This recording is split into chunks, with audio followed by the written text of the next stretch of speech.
Since I touched his garment, it has been well with me. That's the meaning of this song. Okwukwe kwere na Jesus Odiworo. Yes, let's go. Aka meturu ọnụ uwe Okwukwe kwere na Jesus Odiworo. Aka meturu ọnụ uwe ya Odiworo. Onye na-eme mma ka ibukwe kwere na Jesus Odiworo. Nwanne m nwoke na nwanne m nwanyị, cheka ngwa gị uwe mana Chineke anyị na-ekpere kwesịrị ntụkwasị obi.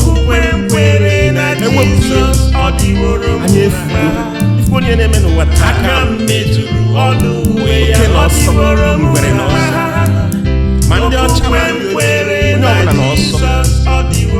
Ọ gbara ụwa agharị ife na-eme, mana ife ọbụla na-eme n'ụdị nke Chineke nwere nsogbu.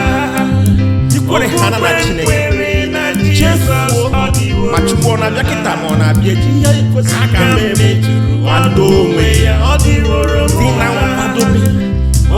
Ekwesịghị ka ọ na-agbapụ obi ka ọ ga-ada taa ka ọ ga-ada echi nwere nsogbu. Anyị bụ ndị nke Chineke kwesịrị obi si ya anyị ike, anyị tụkwasara ya obi.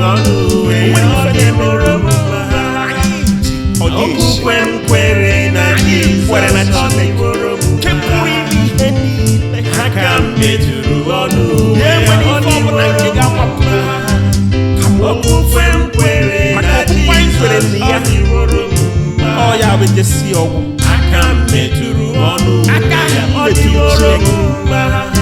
imetụ Okwukwe kwere na ya mere Jesus nwanne m Odiworo. nwoke na nwanne m nwanyị ebe a Aka mụrụ meturu ọnụ ya Odiworo. ka ọ dịgo mma. Okwukwe kwere Ekene na ife ndị Jesus ajọ mmadụ Odiworo. ekene maka o nwere ihe ha ma meturu ọnụ ya Odiworo. Okwukwe kwere na Jesus Odiworo. Aka meturu ọnụ ya Odiworo. Okwukwe kwere na Jesus Odiworo. ana ọkwadogo anyị Aka meturu ọnụ ya Odiworo. anyị ike ndị ya ntụ a n'ụzọ Okwukwe onye kwere masị na ya bụ Chineke. Jesus Odiworo. Ọ dịgoro anyị, ọ bụ n'ihe Aka nchọrọ meturu ọnụ egwu ya a bụ Odiworo. enye ndị nke Chineke obi ike. Okwukwe kwere na Jesus Odiworo. Ọ dịgoro gị mma. Aka meturu ọnụ ya Odiworo.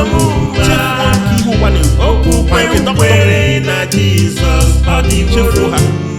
Just tụkwasị Chineke Aka anyị obi. meturu ọnụ ya Odiworo.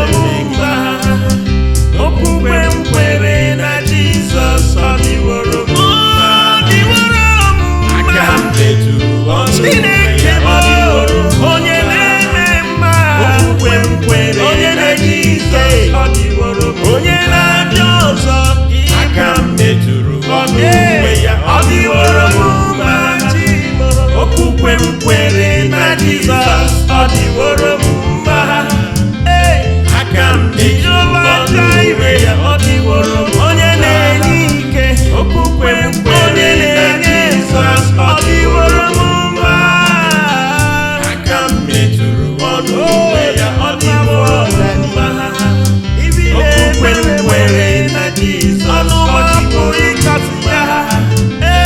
Aka meturu ọnụ ya Odiworo. Okwukwe kwere na Jesus Odiworo. Aka meturu ọnụ ya Odiworo. Okwukwe kwere na Jesus Odiworo. Aka meturu ọnụ ya Odiworo. Chimoma. Okwukwe kwere na Jesus Odiworo. Aka meturu ọnụ ya Odiworo. Okwukwe kwere na Jesus Odiworo. Amen. Onye ọbụla na-akpọkwa afa Chineke. Amen. Ọ dịgoro anyị mma. Yes, Lord. Mee enu mee ana. Ife ọ sọrọ ụwa mee. Yes. Ọ dịgoro anyị mma. Okwukwe ahụ ikwere Na Chineke, Jesus. na Chukwu nna. You are free. Amen. Indeed. In Jesus' name. Amen. Remain highly blessed. Thank you, and see you in our next worship or in our next praise.